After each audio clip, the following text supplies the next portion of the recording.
శాస్త్రం చెప్పింది వాస్తు శమనం చెయ్యాలి అంటాడు. అంటే వాస్తు పూజ.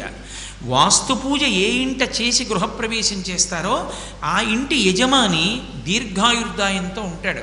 వాస్తు పూజ చెయ్యకుండా ఇంట్లోకి వెళ్ళినటువంటి వ్యక్తి సుఖశాంతులను దీర్ఘాయుర్దాయాన్ని పొందలేడు, సంతోషాన్ని పొందలేడంటాడు. ఎందుచేత అంటారేమో, విషయం ఏమిటో తెలుసుకోకుండా అదంతా చారస్తామండం చాలా తేలిక. శాస్త్రం ఉత్తినే మాట్లాడదు. అన్నిటికన్నా బహుదోషభూయిష్టమైన విషయం ఏమిటి అంటే ఇల్లు కట్టుకోవడమే. ఎందుచేతనో తెలుసా? ఇల్లు కట్టుకునేటప్పుడు అనేక దోషాలు దొల్లుతాయి. అసలు మామూలుగా ఇల్లు కట్టుకుంటేనే దోషం దొల్లుతుంది. ఎందుచేత? ఇంటికి ఒక కిటికీ కావాలి, ఒక చెట్టుని కొయ్యాలా వద్దా? ఒక్కొక్క మహావృక్షాన్ని నరికినప్పుడు దాని ప్రాణం అంత తేలిగ్గా ఏం పోదు, చాలా కాలం ఆవహించి ఉంటుంది. దాన్ని రంపం పెట్టి కోసి చిత్రియ పట్టి తీసుకొచ్చి ఇంట్లో పెడితే ఏడుస్తుంది ఆ చెట్టు.